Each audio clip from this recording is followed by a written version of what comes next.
Tax time is less than a month away, listeners, at least if you live in the United States. So if you're interested in getting some help, you know where to go. m3virtualaccounting.com. Get in touch with Molly Morris, set up a totally free consultation, and find out whether or not she can work for you. She is very flexible. She likes to talk things over with people and see what it is that they can afford, what it is they are specifically looking for. So just get in touch and see if she is somebody who can work for you, because I resisted for a while thinking I can't afford that sort of thing. And she has turned out to be worth her weight in gold. It has just, I've never looked back. So again, it's m3virtualaccounting.com. Tell Molly I sent you. This is an Unspoiled Network podcast. This is Some Spoiled, a Song of Ice and Fire 2. The co-host switcheroo, the rereading, return to Westeros HBO spoiler edition, uncut, uncensored, and too hot for TV, covering A Dance with Dragons, chapters 40 and 41. Tyrion and The Turncloak. Theon's got a lot of names in this book. In these chapters, well, we've got two dudes weathering storms of very different types. And Tyrion's, that storm, I just hope I never have to go through that on a tiny little boat. And Theon is giving a tour of the crypts and listening to an old romance story. Welcome to Unspoiled.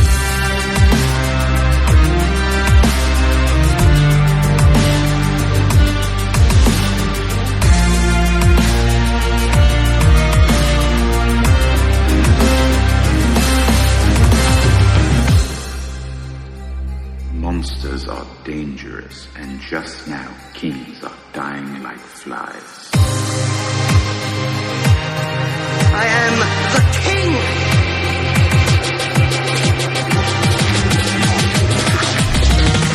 Fuck the king. Welcome to the show, everyone. I am Natasha. I'm RoShawn. All right. So the first of these two chapters, Tyrion, he is just called Tyrion for his chapter. We start with him jousting on a pig. Yeah, I was Were you surprised? What did I miss? Yeah, I was very surprised. I never thought that I would see Tyrion doing this. Like, I just never, ever imagined it. And I don't think Show Tyrion ever did anything close to this. No, I don't think so. It has been, it's funny too, because Tyrion has like a real disdain for that, and like the, pride, and like, why would I lower myself to do such a thing? It's so beneath me. But a lot of that comes from his father, right? Yes. And it's not necessarily his own opinions. And, but it was shocking. I was like, holy shit, he's really fucking, really?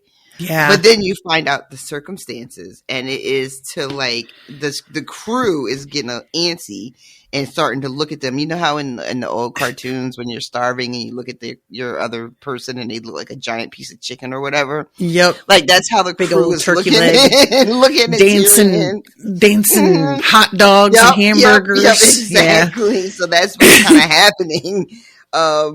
And yeah, they're doing this to provide some sort of entertainment to the crew. And it's also really funny because we just had those chapters in Mockingjay where we were talking about, you have to keep the masses belly full and entertained, or, what an important component the circus aspect is when you're trying to control people, whether it's an entire populace of a city or a kingdom or crew on a ship. Like, if you don't give them something to fucking look at and laugh at and distract them, they're going to turn their eyes to you. And you don't want that. You want them looking someplace else. Yeah. Indeed.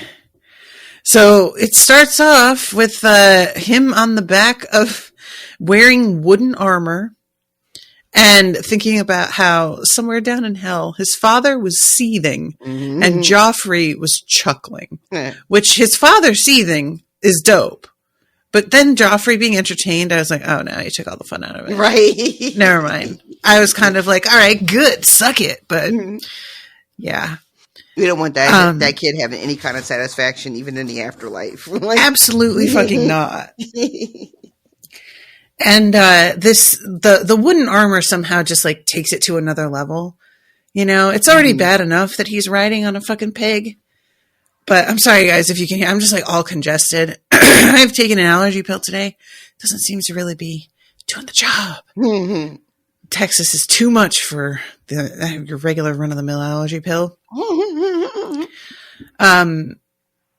So yeah, it turns out like there's been a calm, and so they have just been floating. It's been almost 2 straight weeks of this. Yeah. With no wind, and everybody starting to get more and more worried about what could be happening to them. It's literal cabin fever at this point, right? Like they're yep. And oh my God, that makes me think of Muppet Treasure Island. The song Cabin Fever. Did you see that? I don't think I saw that. Oh my God. And I thought I saw the early Muppet movies. I think the last one I saw was the Muppets Take Manhattan. There's a song, and I remember when I saw it as a kid being so tickled because I really enjoyed any sort of like meta references, even as a child. And they have, I have cabin fever. I think I've lost my grip. I like to get my hands on whoever wrote the script. And that has been locked in my head. Anytime anybody says cabin fever, I just hear their voices in my head. But yeah, that is basically what's happening. And Penny is just like, we have to get them to laugh and make them like us. And it's just interesting how different her reaction is because she has not had the kind of privilege that Tyrion has. Right. And so she knows that she has to kind of play it offensively. Almost. Oh yeah. When he gets clocked, when Jorah, hits him, she is like, are you insane? You cannot talk to big people like that. Like they are so dangerous. She has a reasonable and understandable fear of people because they can hurt her, and she is aware of that, and she moves with that through her whole life. And she's like, didn't your father teach you that? Yes. And Tyrion has a real moment of being like, oh, you know what? She makes a fine point. Yeah, I just think it's so compelling how different their lives have been, despite both being little people and him really feeling like, he's gotten a lot of shit for being a small person. He has. Oh, but in comparison to what it would have been like if he were just a regular night and day. I mean, yeah, just no comparison. Yeah. And it really it puts into really stark relief too. Like as we've been watching Tyrion through these books and how slick he is with his mouth, like he just pops off to everybody all the time, and he could have just been snatched up, but his name has protected him. His family name and the money behind it and the power behind it has shielded him in such a way that he's just been moving through these streets very, very cavalierly, and that for Tyrion to meet someone else and for them to look at his life and how he moves and just be like, dude, are you not all together in the head? What is your problem? I don't know why, but altogether just is. I always like that as a reference to being naked as well. Standing there in the altogether. So yeah, they do their joust and he gets knocked down, which is supposed to be how it goes. And it turns out that one of them is like betting on him, which I'm like, it's not a real joust. Right. What are you doing? My God. He's so mad at Tyrion for losing. Oh, guy, it's scripted. What are you talking about? Like fucking betting on wrestling. Oh my God. That never occurred to me, but that has to happen, right? That's probably real. I really hope not. I mean, the audience doesn't always know. It depends on like the real, like the heads, they know. But I like to think that nobody is really betting on it. I would be. Now I kind of want to do dismayed. like a betting pool for like just which direction the plot's going to go for certain things, and just have it be like acting as if it's not already written out and that there aren't people who already know who have read ahead. But yeah, as you mentioned, he turtles. He like falls down and can't get back up again because the armor is like weird and heavy and awkward. And he's just waving his arms and legs around, which does get them laughing again because they are not super satisfied. Yeah, this is not a great performance. I really thought they were going to joust over and over. Like that it's like they do one tilt and that's the end of it. Really? I mean, this is not. You got somewhere to be? What are you doing? What is the rush? Yeah. I found that really weird. I was thinking that maybe the exertion was like too much to do it multiple times for his first time. Cause what's her name? Penny is like, well, we'll get better. Don't worry. We're going to keep doing this and you'll get better. So maybe Tyrion just isn't up to going a second time. Maybe that's all it is. He's just like, look, I'll agree once and that's all you're getting. And she's like, okay. But she's planning to work on him. So she's also thinking about the future because she says, what will be so much better when we perform for Daenerys? Which, if I recall, Tyrion had also said no to that. Yes. Yep. And I love Jorah saying, truth be told, I've seen worse jousters. And he's like, I fell off and almost bit my own tongue off. How? What do you mean? And he says, getting a splinter through your eye and dying. And I'm going to go ahead and look at Austin's in the corner. See who that is. See if there's a mention of exactly what it is that he's referencing, because I almost feel like this is something that we actually got to see as readers when it happened, but I can't remember. So let's see.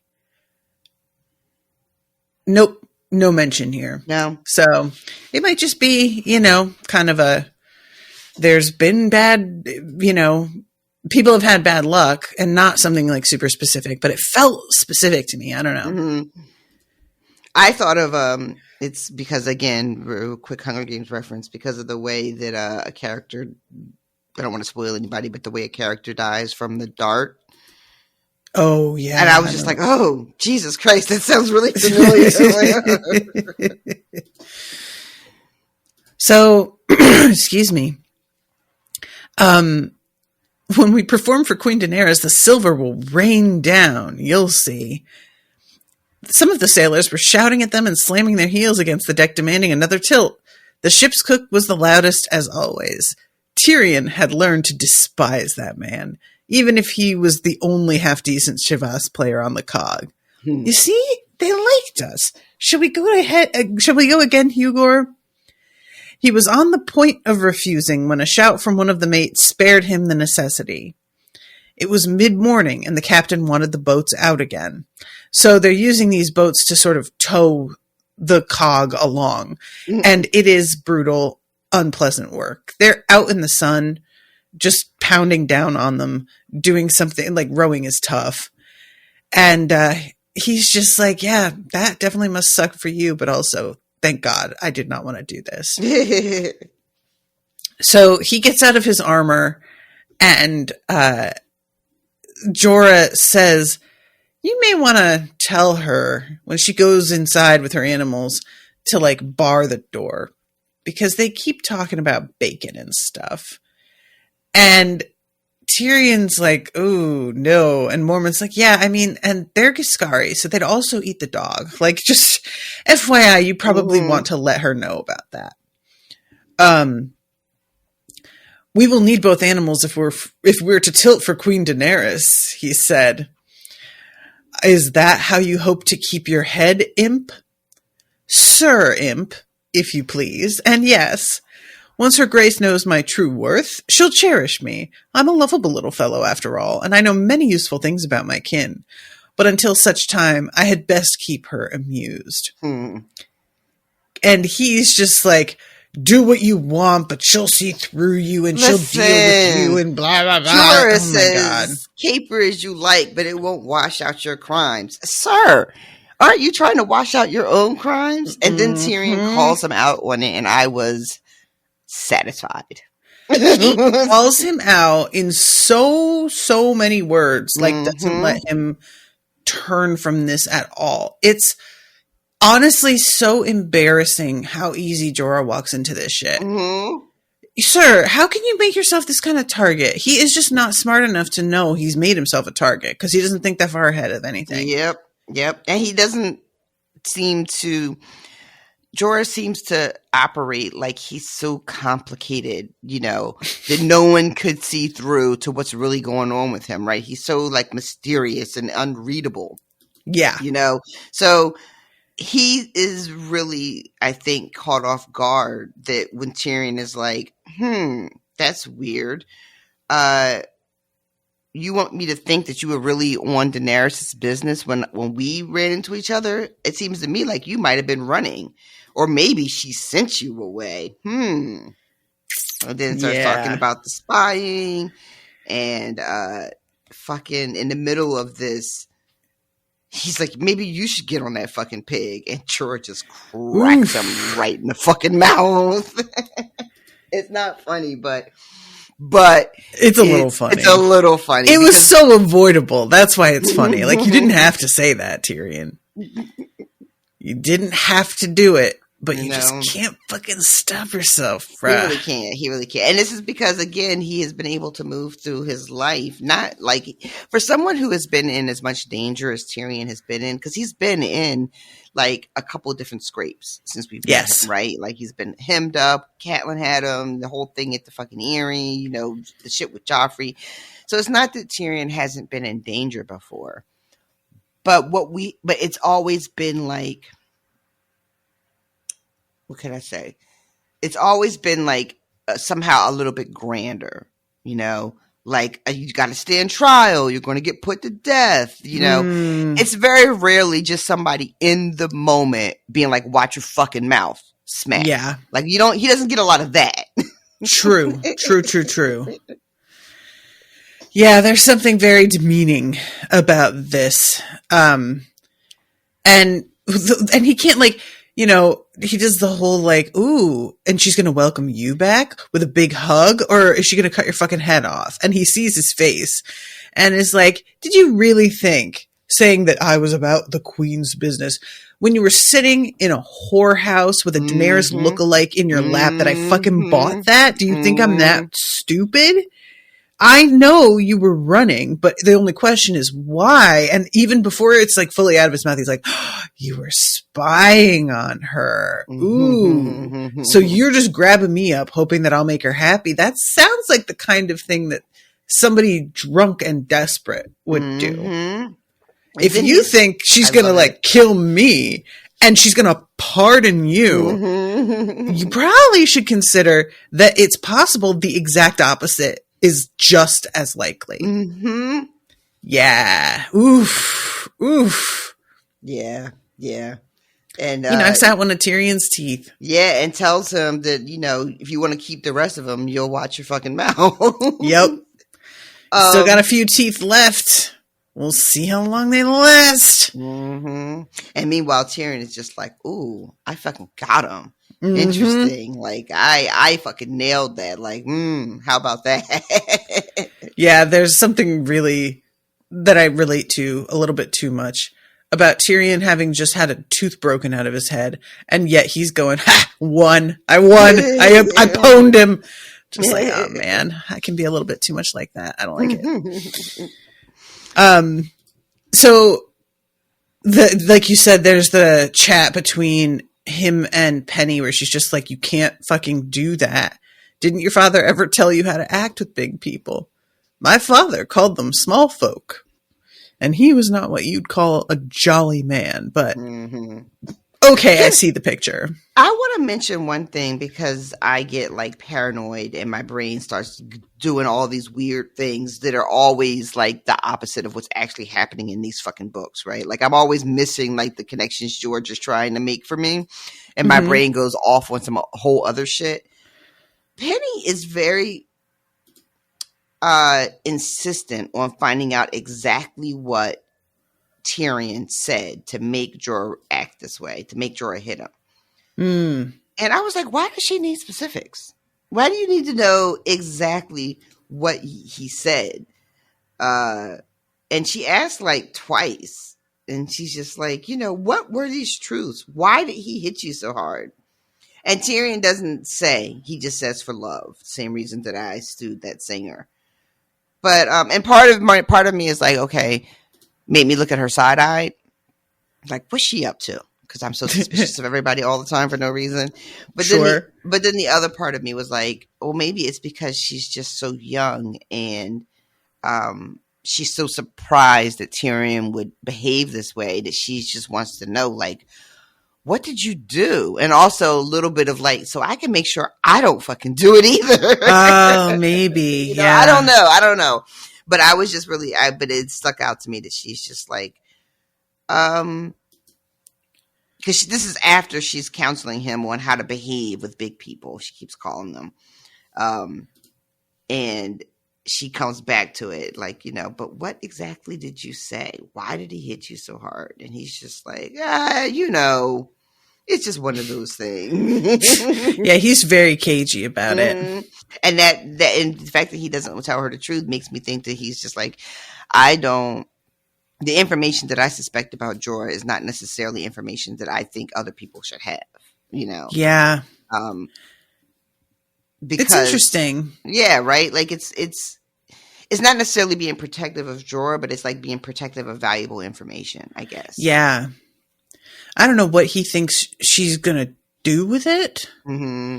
That keeps sort of being my question. It's just like, Tyrion, what do you think she's not in a position to like leverage information at this point.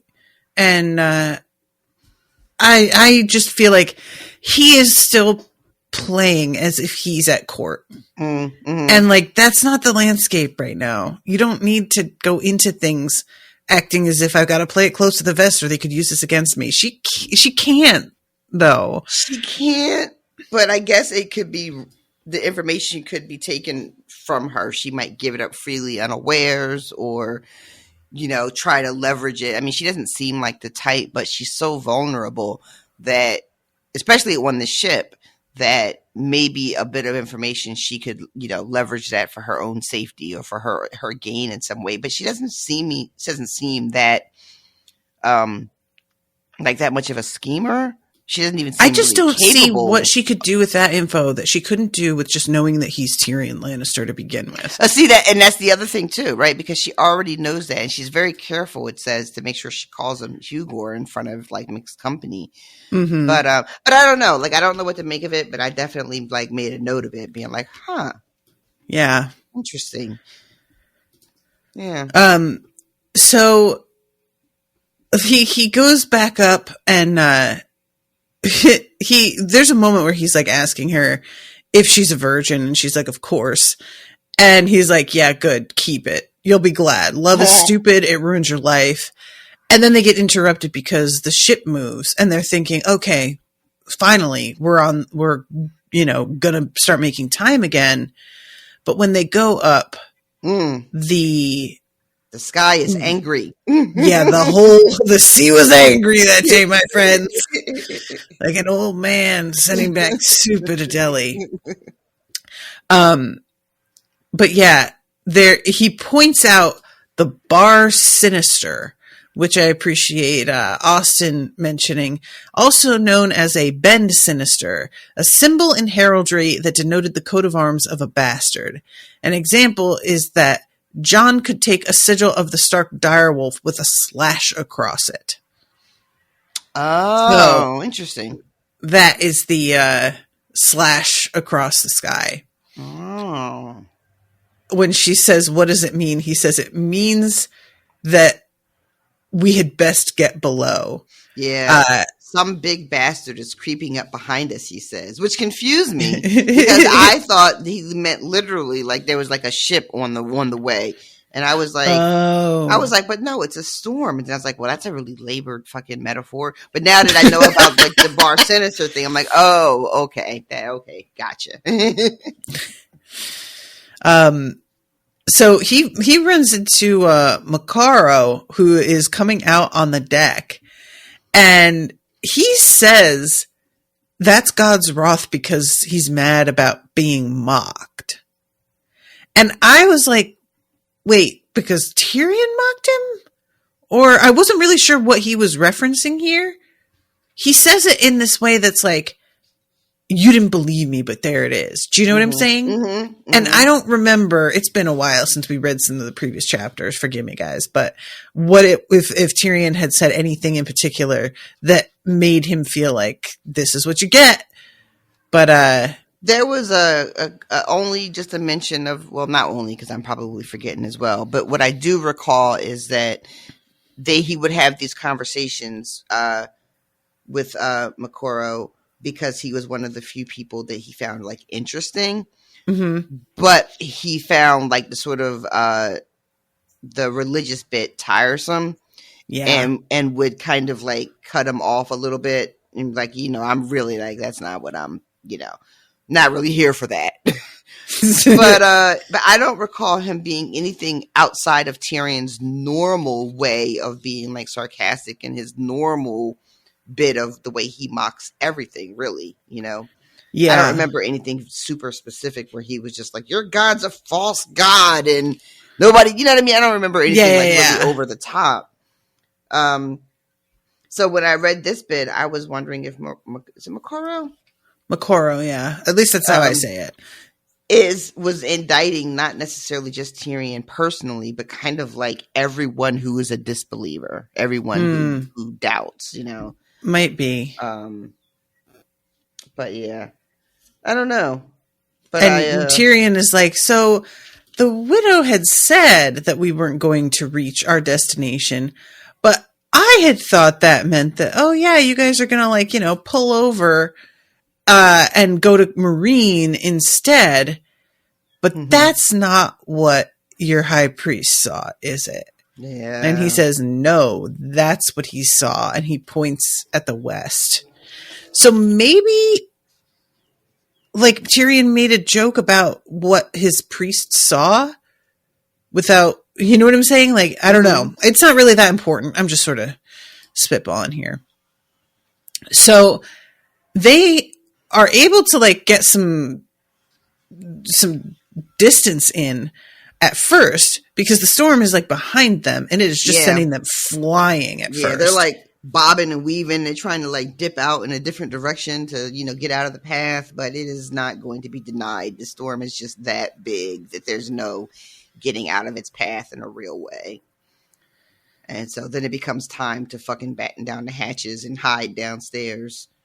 And him and the poor animals are flipping out. This is horrible. Also disgusting. And I don't know why it never occurred to me to wonder about where the dog and pig is shitting. I just never stopped to think about it until this moment. And we find out that maybe not every day, maybe this wasn't how it was going prior.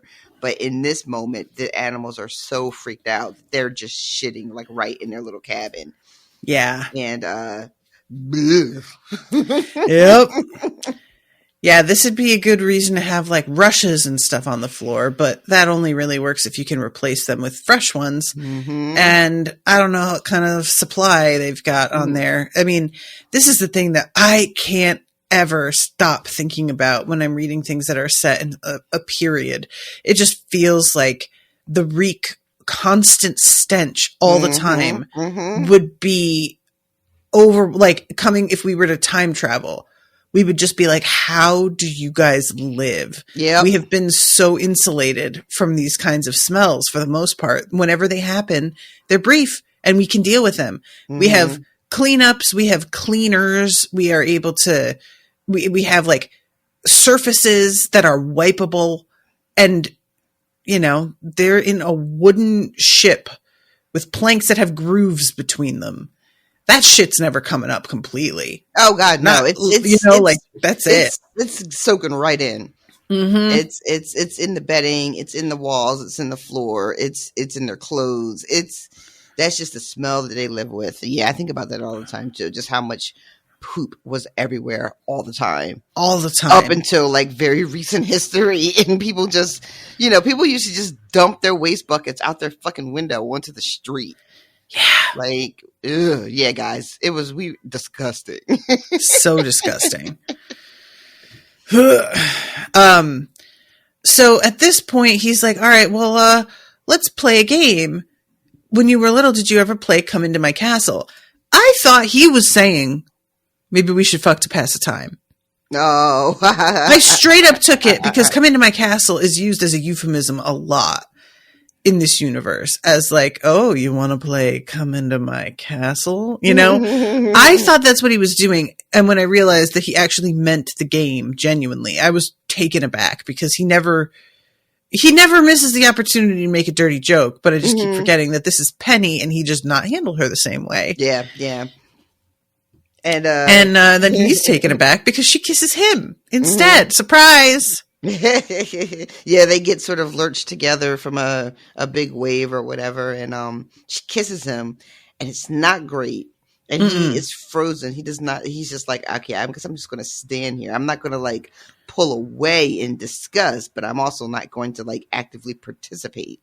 Yeah. And after a few seconds, she pulls away, and he realizes that this was an impulsive act on her part, that she doesn't really have any real desire for him in that way, and that there was a lot of fear involved.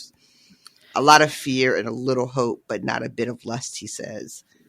And then he is so sweet about like turning her down. Is this so cute? It's very, very cute. I didn't know Tyrion was capable of this. It occurred to me that he would do it.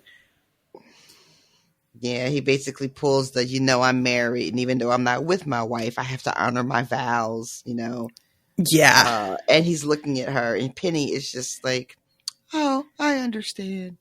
And all he can think is, oh, she's still so young, she can just believe any fucking thing. Yeah.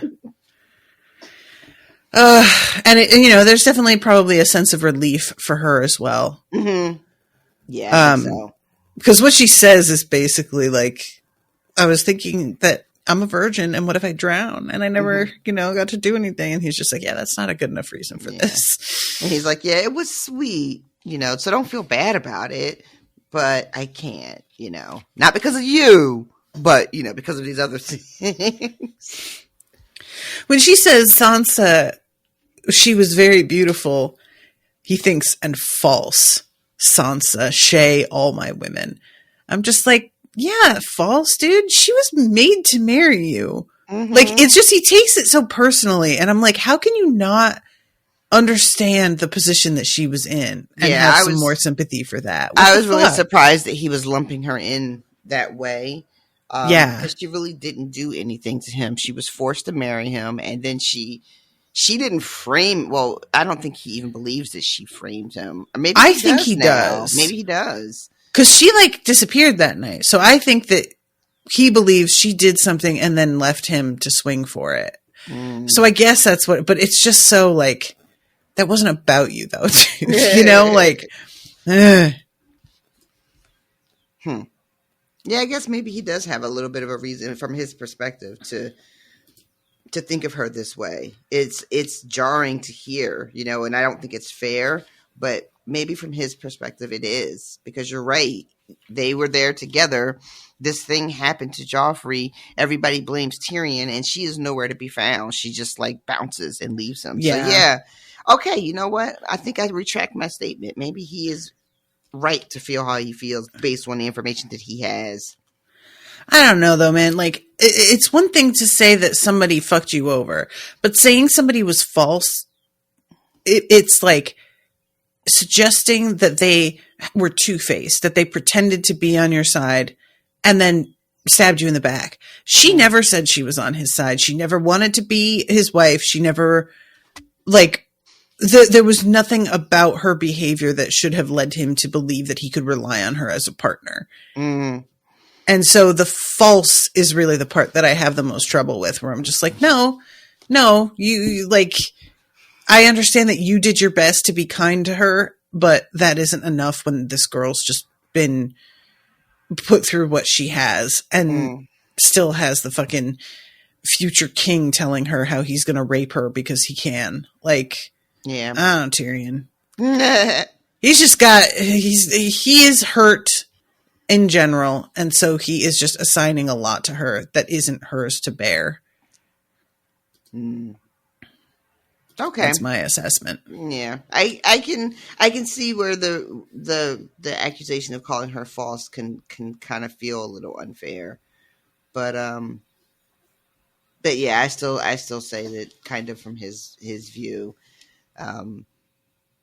maybe he feels like she is, is untrustworthy as all the rest of the women in his life, and it's like a warped view, but I can kind of see why he would think that.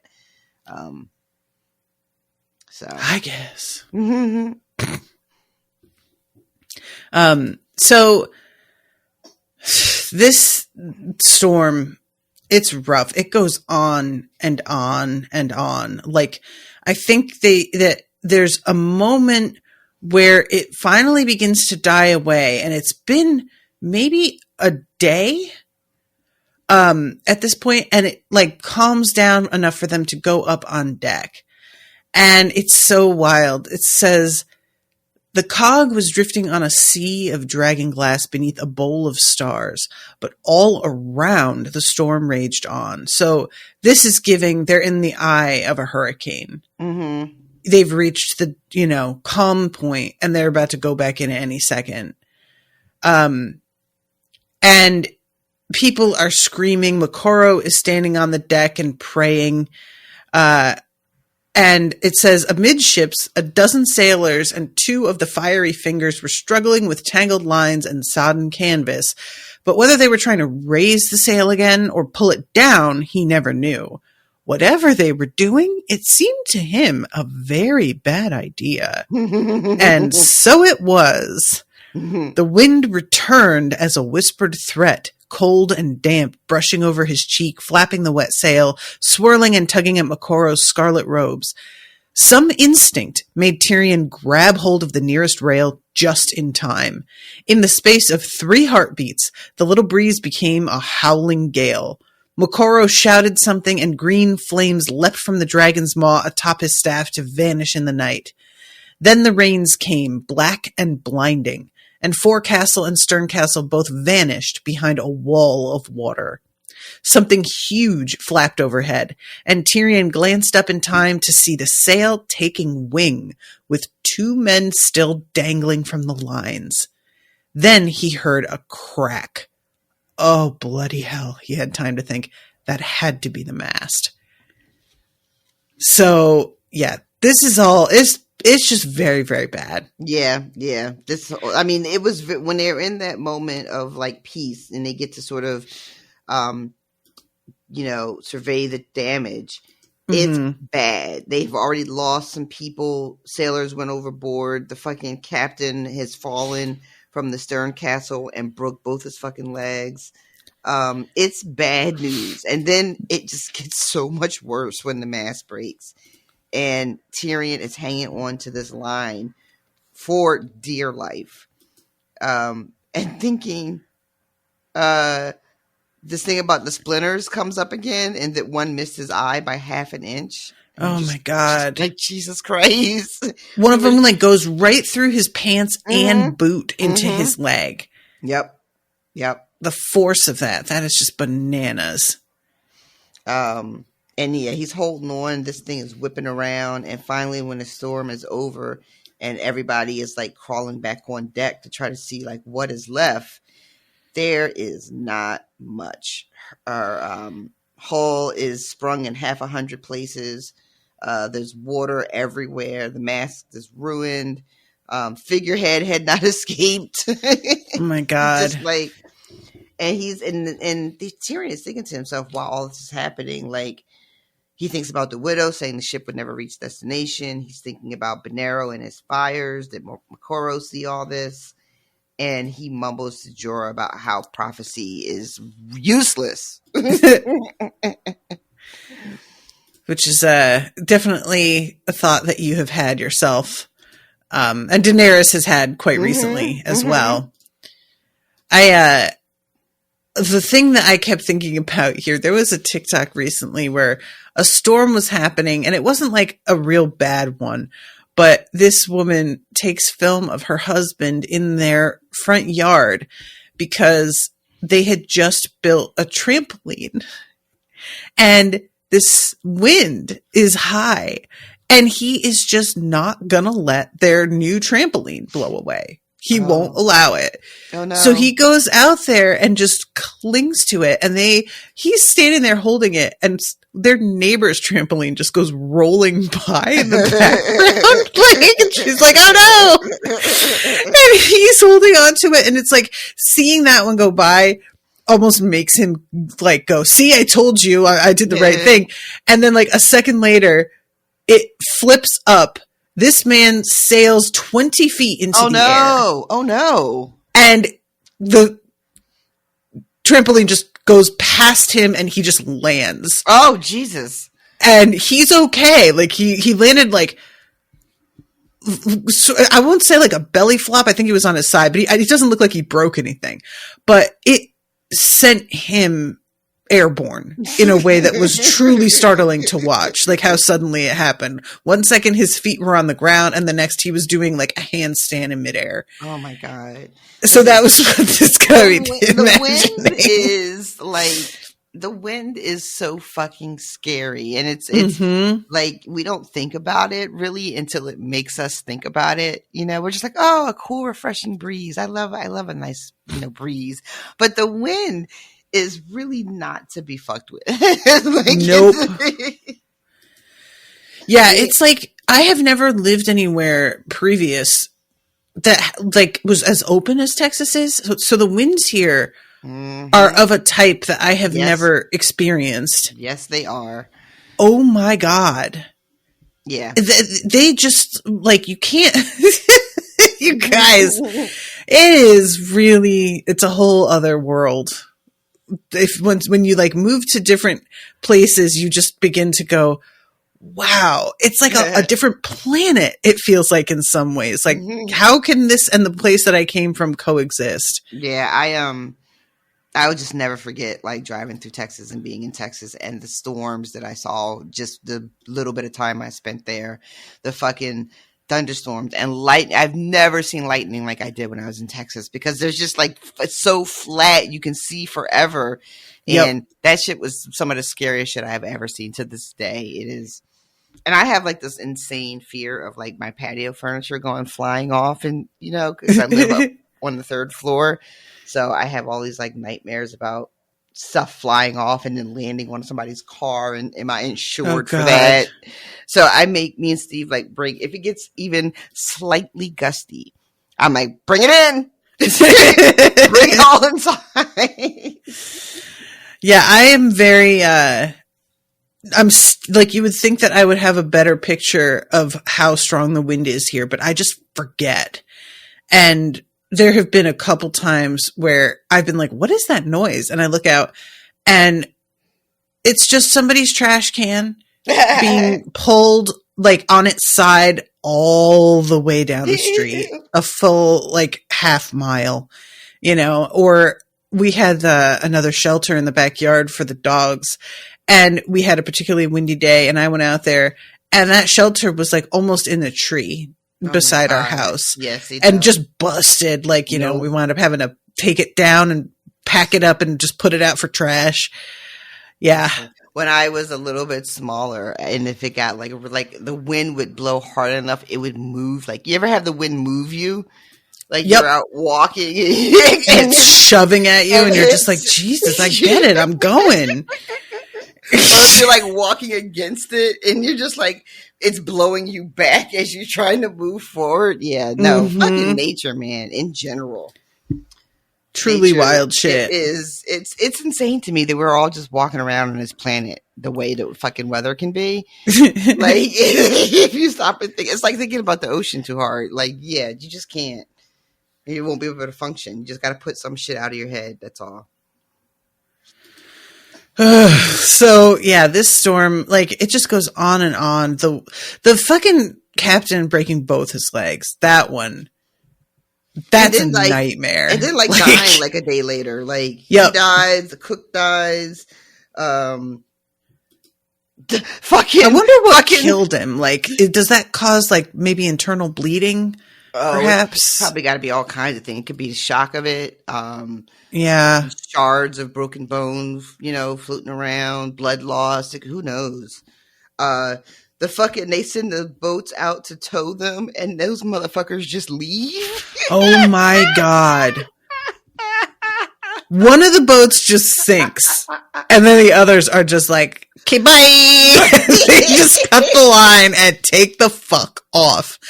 And as much as I get it, I also was like, where are you going though? Because like he's guessing where they are, but they can't see land, it doesn't seem. Oh, so they're just sort of hoping they're going to get anywhere. Yeah. But I guess there's not much better hope on the other ship. So Jorah has the nerve to be like, oh, slaves. This is exactly what I expect of them. You're goddamn right it's what you expect. They're fucking slaves. What are you talking about? We think they should be loyal to you? Get the fuck out of here. Mm-hmm. He has got nothing but nerve. Jorah is just fucking walking on. The audacity of him is staggering. Ugh. Nothing but nerve. I love it. That's perfect. So sorry. He has a dream that he's had the recurring nightmare about killing his dad, but this time, instead of it being his father, it's Penny that he shoots in the stomach, which I'm not really sure what to think of that. Like the symbolism of this, don't know. But either way, he wakes up and everybody is yelling and they're like, oh, a ship, we're saved, a ship. And he kisses her. But then he's like, hey, Jorah, can you read the name on the ship? And Mormont's like, I don't need to read it. From our position, I can smell it. That's a slave ship. Yeah.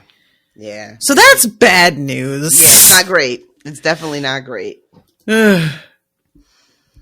Just a lot of bad news all around. It's fucking won't stop. It won't stop. I gotta introduce another book into my life because, right now these two are just fucking Jesus Christ. Can I get a break? Right. So then we go to the much more cheerful, The Turncloak.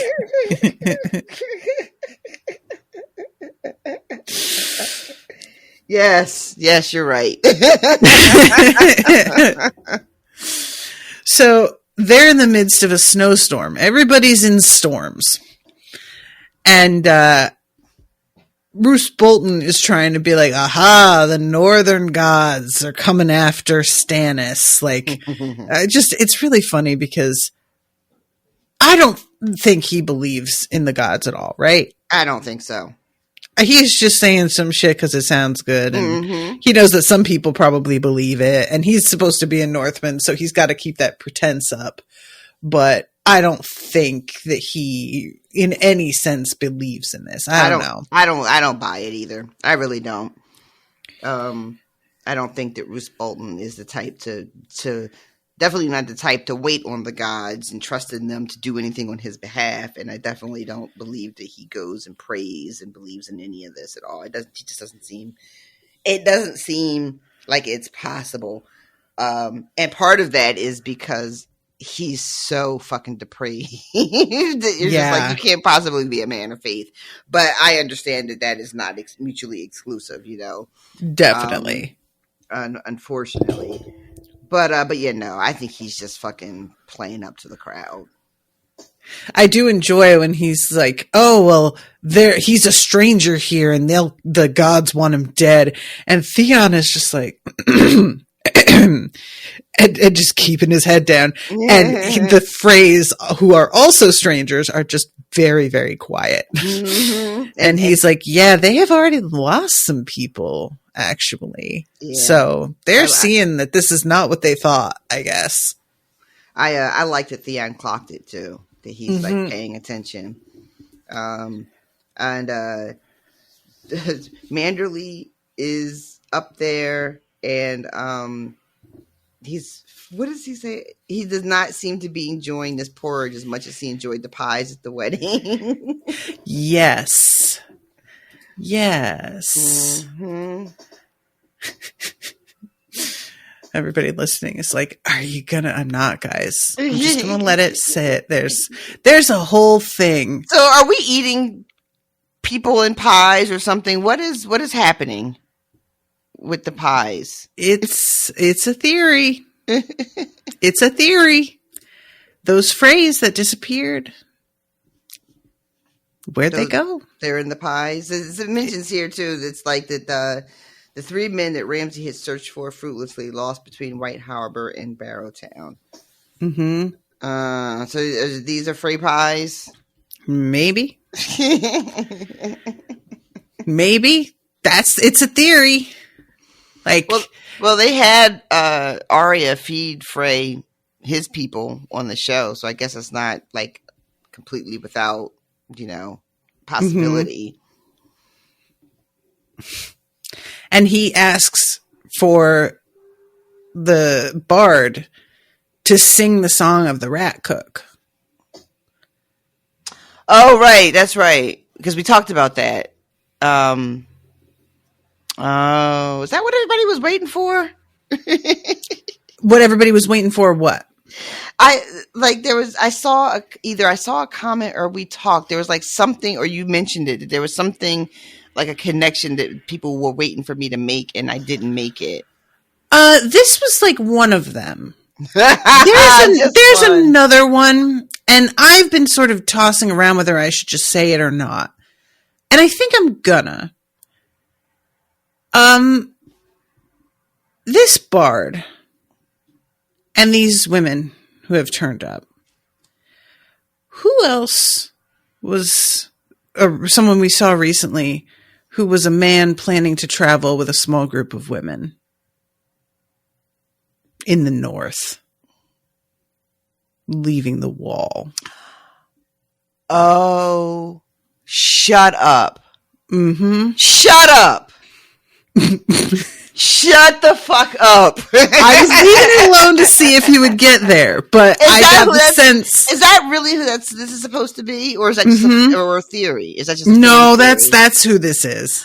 That's who this is. He has said previously that he snuck into Winterfell pretending to be a bard in the past. He did say that. Yeah. Well. I would not have gotten there, y'all, unless it came back up another time and like was beating me over the head. That I wasn't getting there. Yeah, that was not anywhere in my head. In my mind, they aren't even like they're not even there yet because I have no idea how much time has passed. Mm-hmm. I thought those motherfuckers were still trudging down from the wall. Nope, they're here. Oh my god, that is too funny. Which is why, like, the conversation one of the women has with Theon later is, like, significant. Yeah. And she's trying to understand some shit. And I was trying to understand some shit, too. I'm like, what is she? And, like, poor Theon is just like, this is clearly Ramsay has sent her to try to trick me and trap me. And I was listening, and my immediate reaction to him saying that was like, oh, poor Theon. Like everything is a trap for him now. Yeah. Instead of being like, oh, I didn't think, oh, he was right to catch that this is a trap. I was like, oh, he can't trust anybody. Oh, well. Yeah. Well. The thing about it that I kind of think, and this is like fucked up, and I recognize that, but Theon, used to do most of his thinking with his dick and let himself get into some bad situations because of it. Mm-hmm. And now that he has presumably been relieved of it, it has, he is noticing the suspicious nature of her questioning and angling toward him in a way that previous version of himself would just have taken as his due. And probably told her all kinds of shit just because he can't help but brag, know?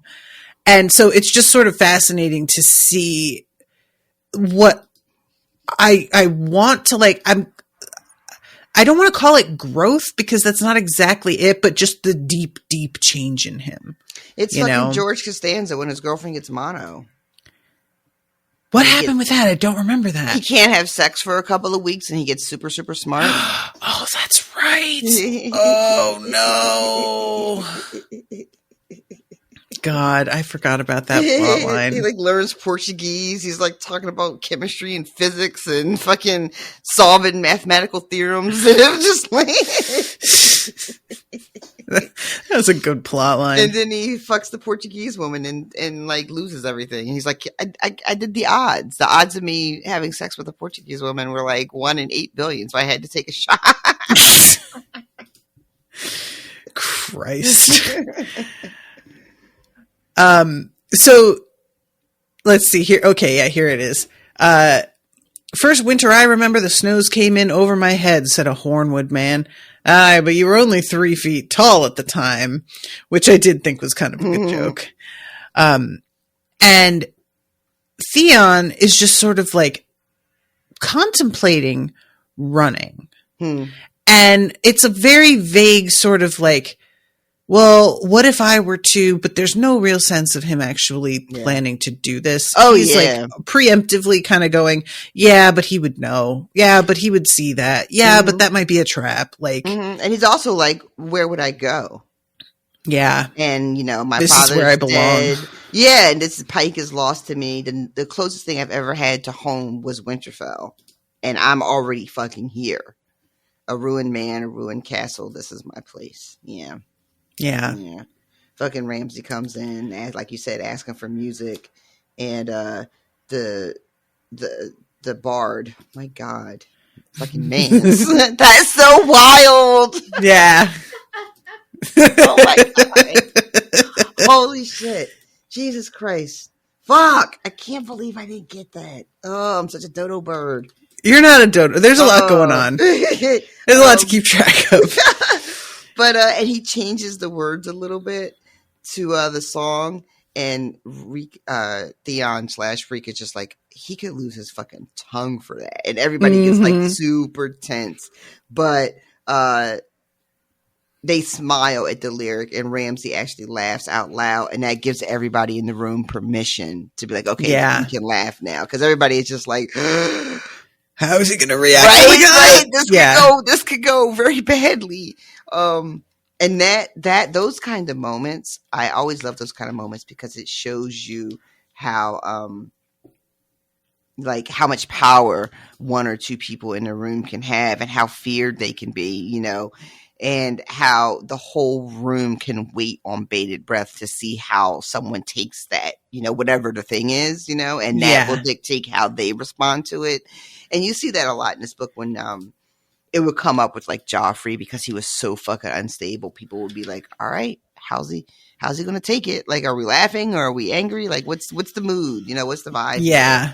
And then Theon is relieved that everybody starts laughing.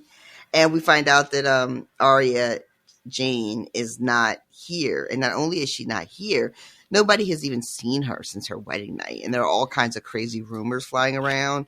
Some people think that she's naked and chained to the bed. And Theon thinks, well, she's not chained with actual chains. Not the kind you can see. But, which implies that she's being kept chained in a whole other way that is somehow deeply more unsettling than if they had been literal chains. And that Ramsay makes Theon her handmaid, and is just like, maybe I should put you in a dress and make you, run her baths for her.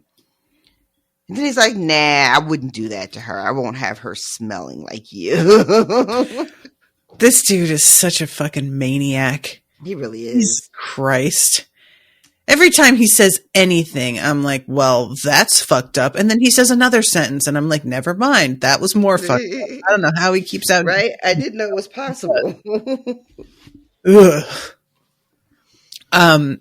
So there's a moment where we like get like a flashback. Mm-hmm. And he is remembering like having a chat with her and being like, you have to be Arya. He doesn't want to hurt you. He only hurts us when we forget. And I'm just like, yeah, look, I get it, but he definitely wants to hurt her. And you know that he he does. Yeah. He never cut me without cause. And I'm like, that's not true. Did repeatedly all the time. Like every time. Every time. Yeah. And she calls him Theon, and he is just like, are you fucking stupid? It's yeah. Like, what are you doing? You have to remember. And he calls her Arya. And there's a moment where Theon is thinking to himself, well, he's got this new girl to amuse him right now. But pretty soon her tears aren't going to be enough to keep him occupied, and he's going to be back to me again. Yeah. And it's like, it's hard to read because it's fucking hard to read, period. But there's also some kind of like underlying thing where it's not that Theon is wishing for her to perform better to keep Ramsay more occupied, but there is an acknowledgement that as long as he has you to torment, I am getting a break. Yes. Yeah. And he's like just shy of being grateful for it. He doesn't wish it on her, but it's close, A little. Yeah. Yeah, and then we get reminded, or I get reminded, that the thing about the dogs, which is that Ramsay names all his dogs after women that he's hunted down and killed. Mm-hmm. And I'm just like, I keep forgetting that on purpose, and it keeps. I understand. Reminded of it. And he's really like, you're not gonna forget. I won't let you. I really wish you would. So he took his bowl to the back of the hall and found a place on an empty bench. The benches were never less than half full. The sergeants would kick them awake when it came their turn to shrug back into cloaks and walk the walls, but no man of them would welcome the company of Theon Turncloak, nor did he have much taste for theirs. So he just like eats a bit, but can't really get any sort of appetite up. And is listening to a lot of the Southern men whine about the snow, basically. Mm-hmm. They're asking, like, oh, how long is the snow coming? And he says, all day and all night, might be even longer. The Riverlanders were aghast. So he hears a woman call his name, but his like real name. Yeah, she called him, which is the first sort of alarm bell. Yeah. And she wants to talk to him, and he immediately is just like, I don't have any money, so I don't know what you want me for. And she's like, do you think I'm a whore? And I was like, he does. We heard that in the last chapter. He definitely was like, yeah, they're whores, and that dude is a pimp. But she says, like, yeah, you give me some coins, and what am I going to fucking do with that? Like, I just want what would I buy to have a little chat. No. Yeah. Am I not to my lord's taste? I could send Myrtle to you if you want. Or Holly. Might be you'd like her better. All the men like Holly. Mm-hmm. They're not my sisters neither, but they're sweet. And because she asked about, she's like, you never even smiled. during the wedding, during your sister's wedding. And he's like, she's not my sister. And I then thinks I don't smile either because Ramsay hated my smile. So he took a hammer to my teeth. And you're just like, fuck. Having just been to the dentist yesterday.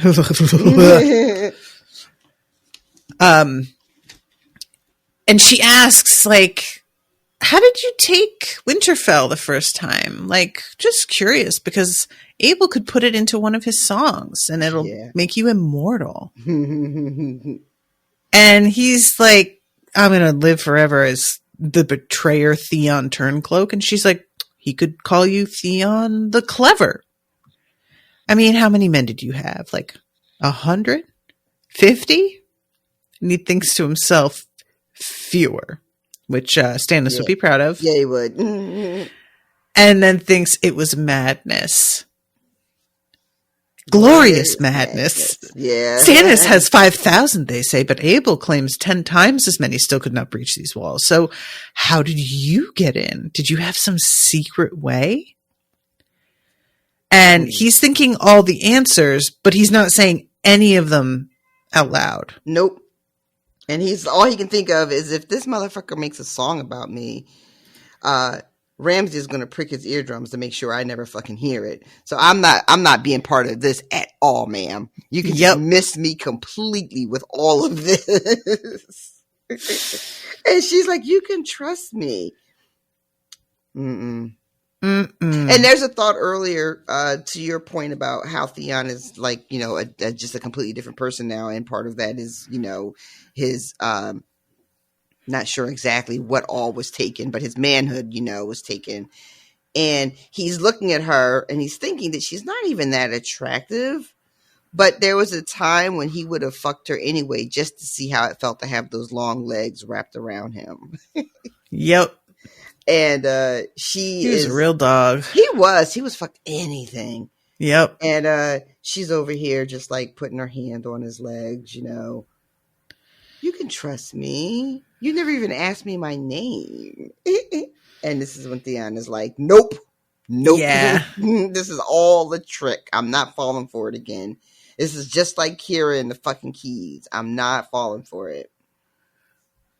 And he gets so angry. He wants to punch her in the face. Yeah. He wants to knock the mocking smile off her face, but he also wants to kiss her and fuck her right there on the table and make her cry his name, but he knew he dare not touch her. Yeah. And he just like gets up and like shuffles away. Oh, God. So outside, still snow. He's sort of wandering. Like, oh, yeah. You know, he doesn't really know where to go. This place is full of memories. He's like haunting the place. He even says that, you know. Yeah. And he's got like the what's the expression? The run of the place? Yes, exactly what I was trying to say. They're letting him just sort of mosey around unmolested. And so he's creeping through Winterfell and visiting all of these very familiar spots that was where he grew up and remembering, you know, oh, this was Catelyn's Sept and this was Micken's Forge and that's the tower and this is where Bran fell. And then has a very uncomfortable moment of being reminded that Bran is still alive out there somewhere, possibly. Yeah. All of the ravens from Maester Luwin's turret are still there as well. Yeah. And it says there was a stair beyond the mews, seldom used. It was there his feet took him. The steps were steep and treacherous. He climbed carefully and found himself alone on the battlements of the inner wall, well away from the squires and their snowmen. And we get a little bit of like a recap of what the way Winterfell is laid out. Mm-hmm. And he's looking out and just seeing how completely coated in snow everything is at this point.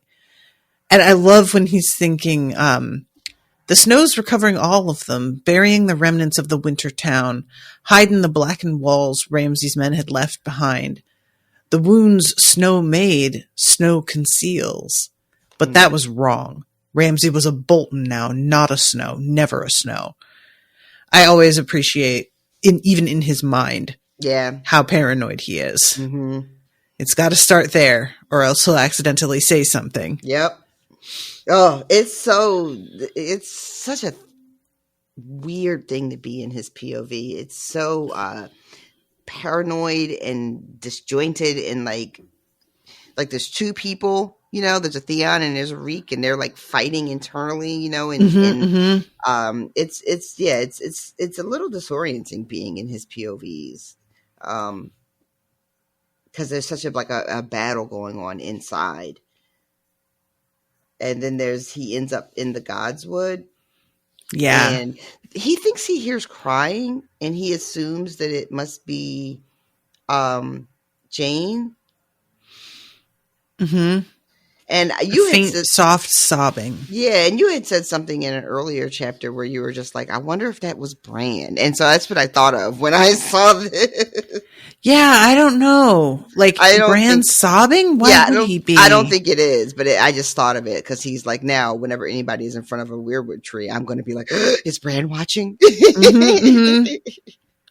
Yeah. He's also considering like the way that Stannis might come at them in Winterfell. And he's like, the walls and everything, like they are situated well. There's a mention earlier about how Bolton has made sure enough wood has been cut to keep the fire going for like months. Mm-hmm.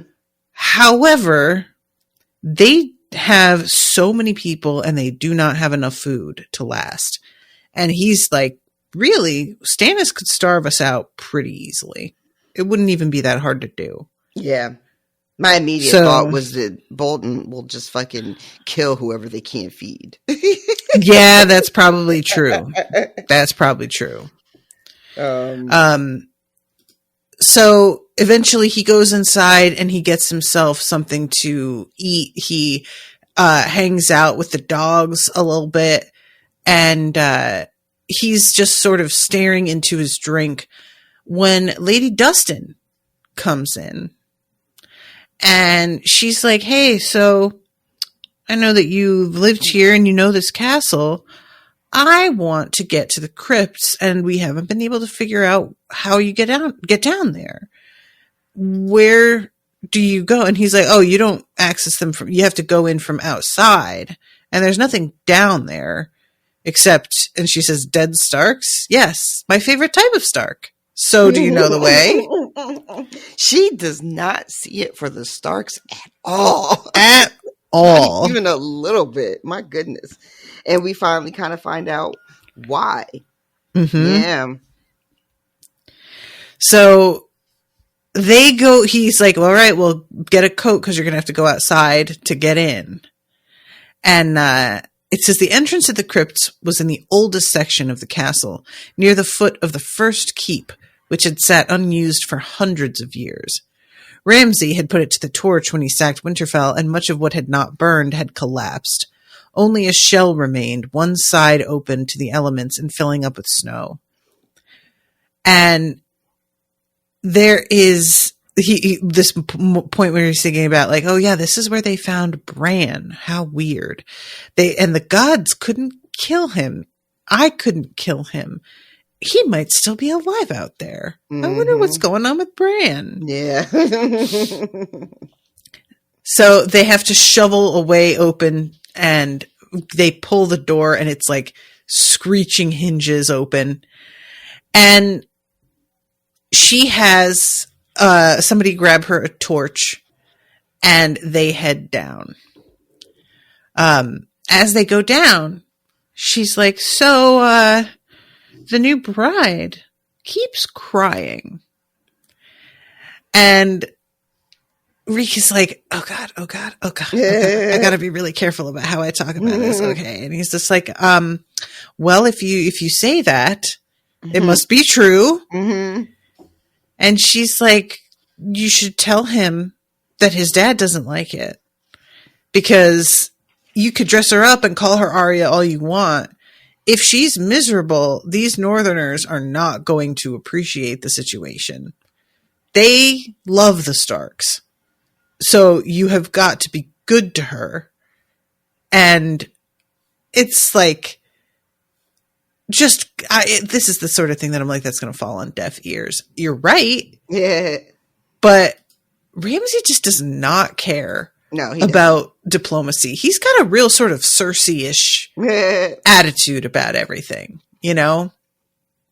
Yeah. He sort of seems to think as long as I can kill you or make you afraid that I will kill you, then you're not going to do shit. Then that's it. That's the only reputation I need. I don't need anybody else to think I'm smart or just or deserving. I don't need any of that. I just need them to fear me.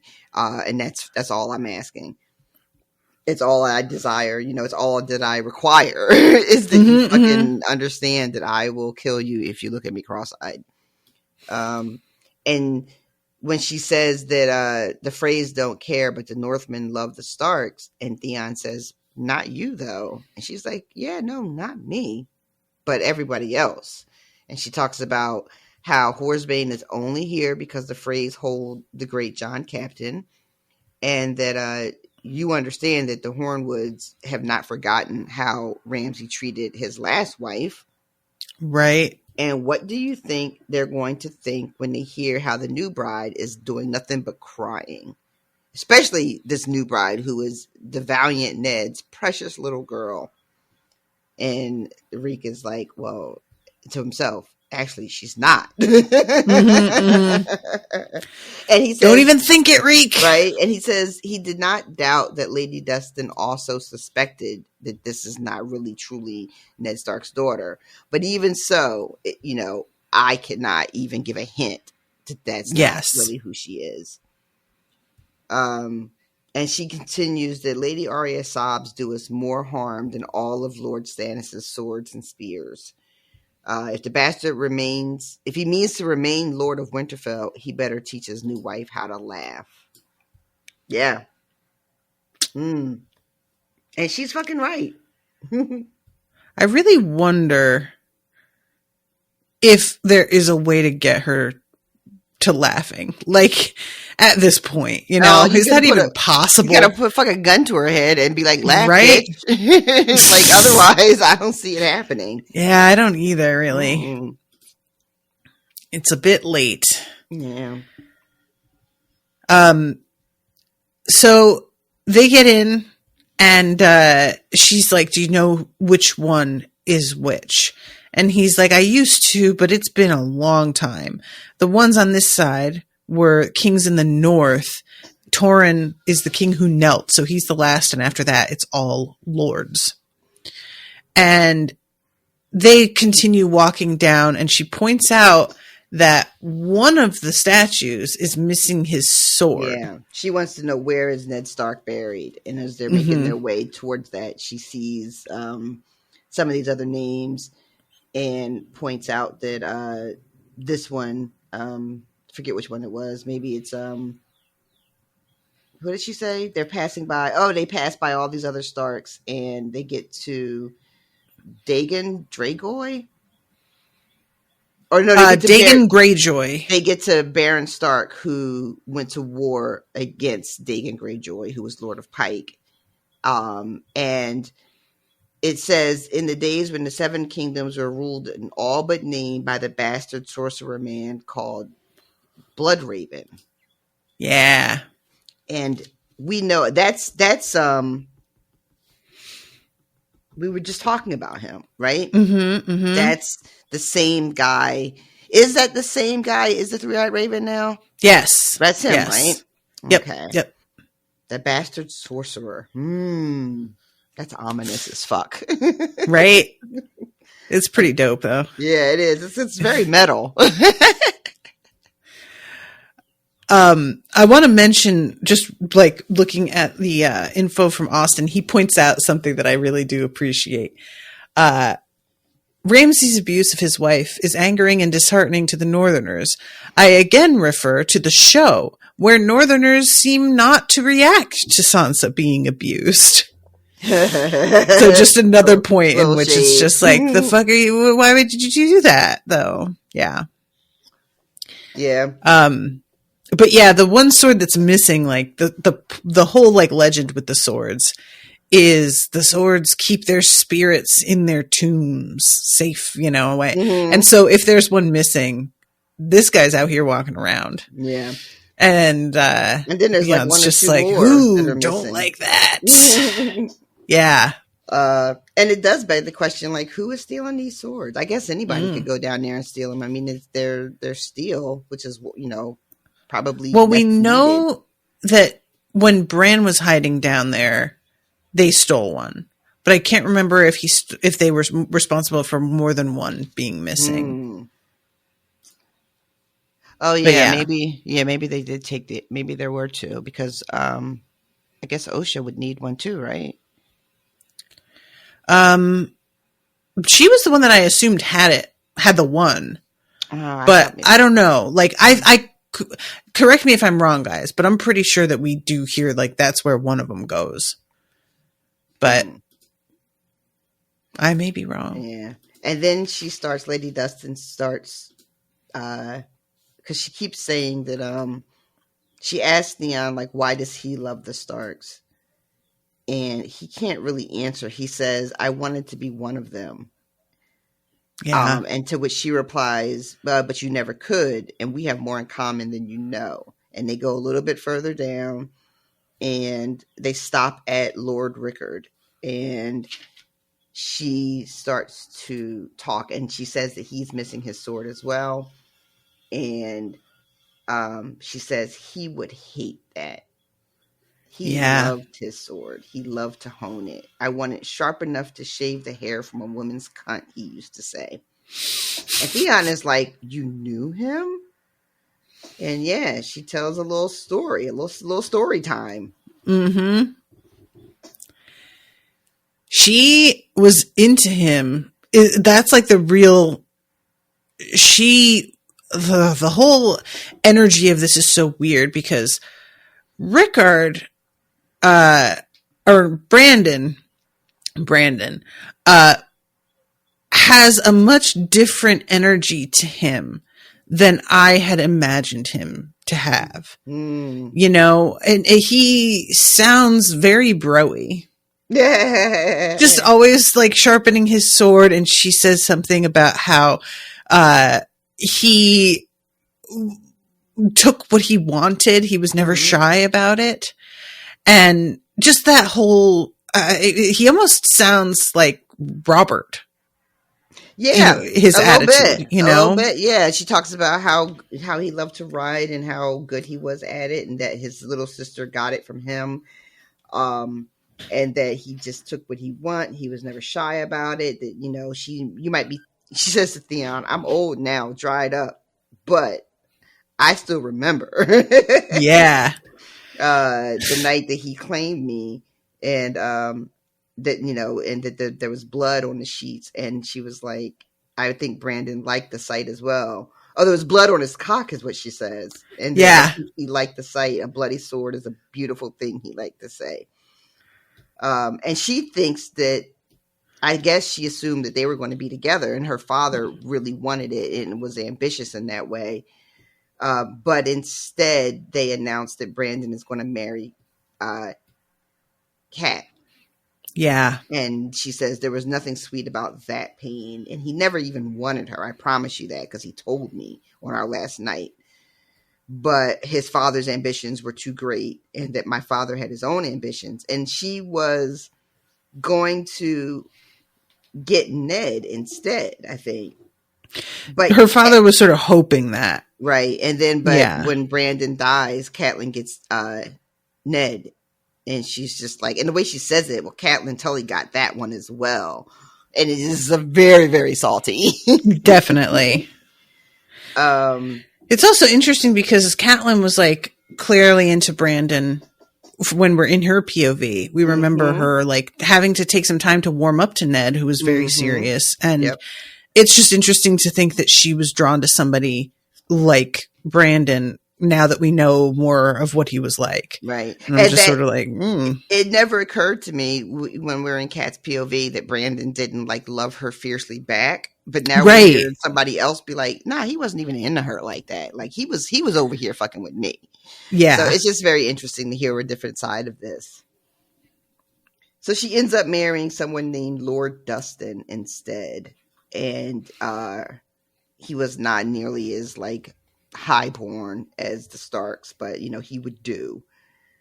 And then the rebellion starts, and she begs him not to go off, that he could have sent any number of men in his stead, but he insists, and he goes off to war to fight and never comes home. Yeah. Yeah, Ned comes back with a horse to give her the news that her lord has died an honorable death, and that his body was laid to rest in Dorne, which also seems salty about, because she mentions immediately he brought his sister's bones back north, though, and there she rests. But you left my man just in the mountains of Dorne somewhere. Yep. Yeah. But I promise you, Lord Eddard's bones will never rest beside hers. I mean to feed them to my dogs. His bones? Catelyn Tully dispatched Lord Eddard's bones north before the Red Wedding, but your iron uncle seized Moat Cailin and closed the way. I have been watching ever since. Should those bones ever emerge from the swamps, they will get no farther than Barrowtown.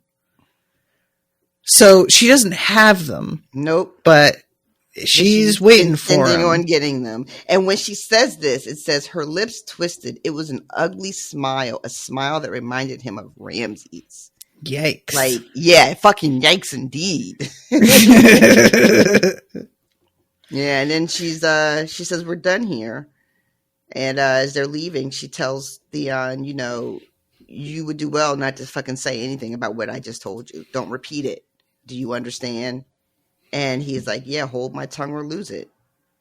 And she says, Roose has trained you well, which is a Yeah. that is not what happened. That is not I'm what not happened. sure why she says it like that, because that is not what's happening here. It's weird, right? Like, she gets what's happening with Theon and Reek and Ramsay. She gets that. So it's just, I don't know. I don't know why it's written that way. Just going back to the notes from Austin, I didn't even see this, but Austin said the same thing as me, that Brandon sounds like Robert. You have to wonder what Kat's relationship with him would have been like if they had married. And then mentions, George has also said, while it will never be a plot point, he has imagined Brandon having several bastards running around the north. So, and a lot of people apparently think that Ned's bones are being kept safe by Howland Reed, that he's got watch over them. Wow, that's nice. So, yeah, maybe. Maybe. Got a lot of questions for you, Mr. Reed, but we'll see if they ever get answered. But yeah, so yeah, she bitter. Yeah, she a bitter lady. Yeah, she's holding on to that shit. She has not found closure. She has not healed that pain. No. It's such an interesting thing to me to, like, I guess that I don't know, because she doesn't get into it enough, but like, if she slept with him because she was so sure that they were going to wind up together anyway, if she slept with him hoping that by seducing him, she would get him to want her more and fight to be with her, if she slept with him simply because he wanted her and she was just like, welp, I bet my dad would want me to go with it, so I will. Like, yeah. She says the pain was sweet, so it seems like she was into it.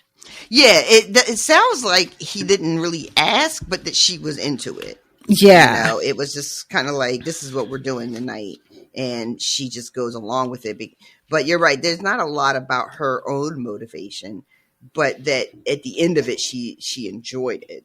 Yeah. I don't know.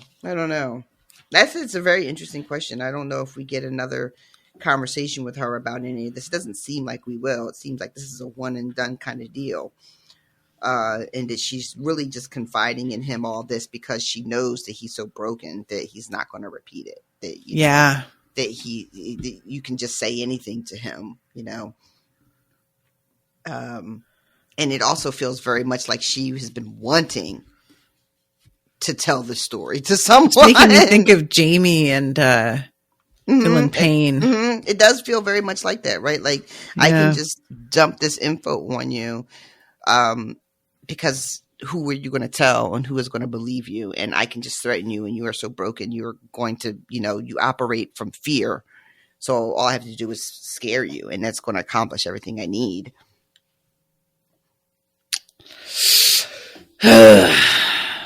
Wow.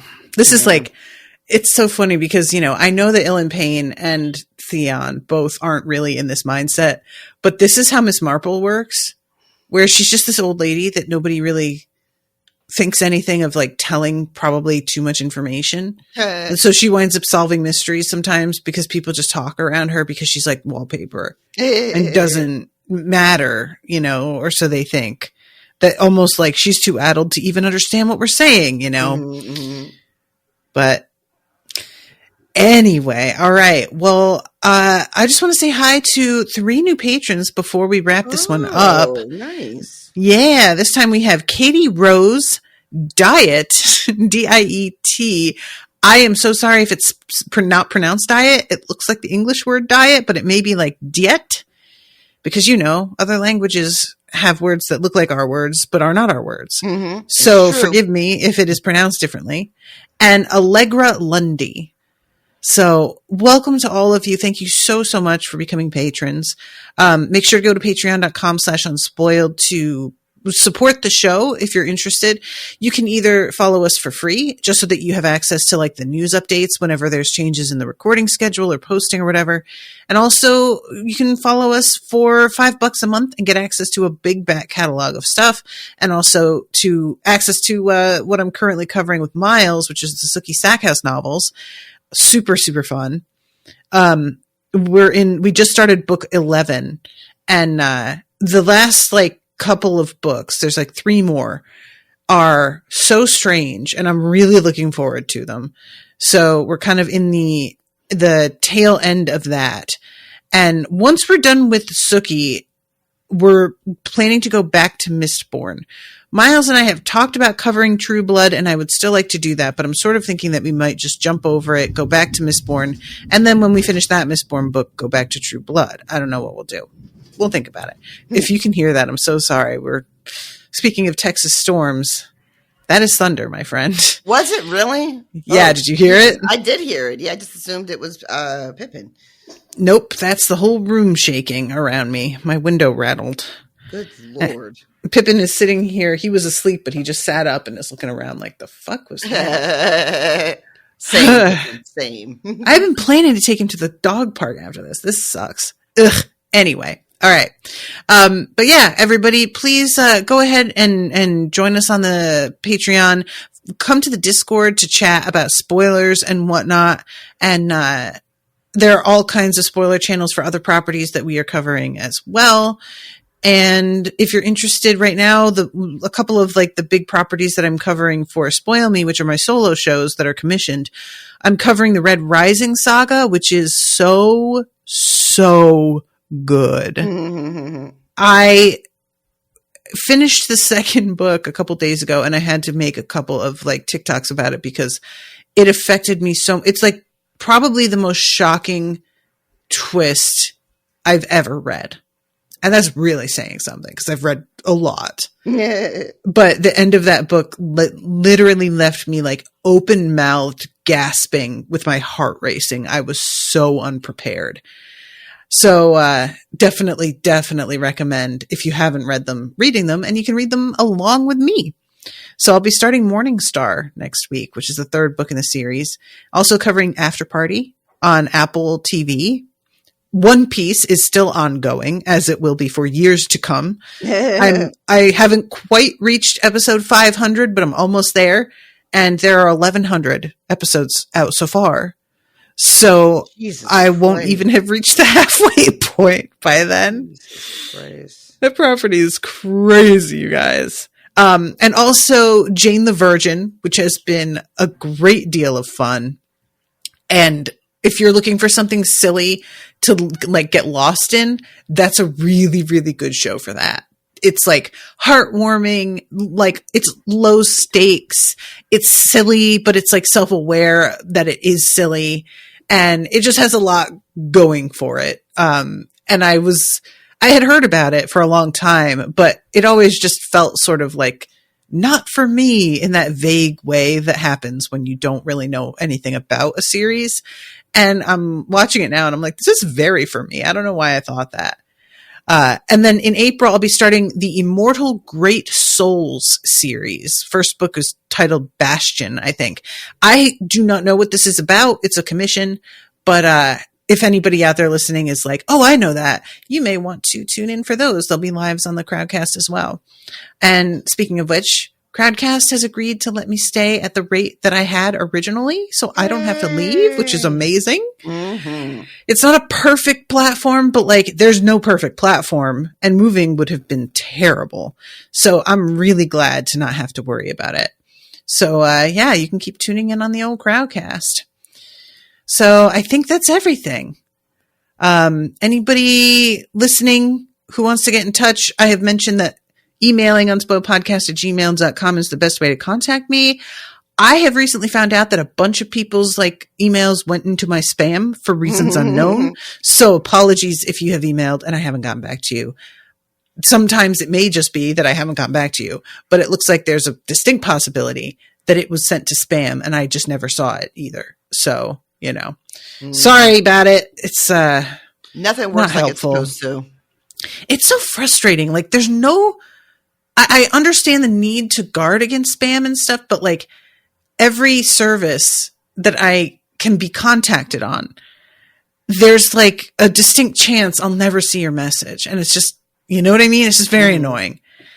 So anyway, really, I think the absolute best way is probably Discord at this point, DMing me there. But they also have one of those like side folders that people who aren't friends get put into.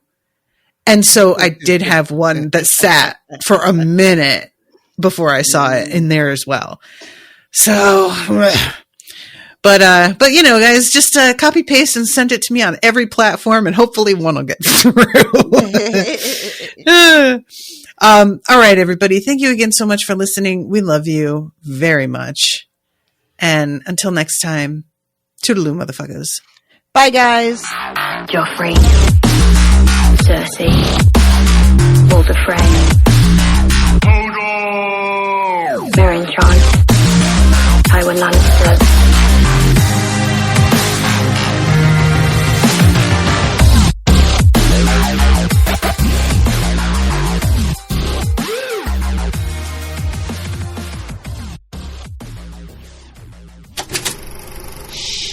That was an Unspoiled Network podcast.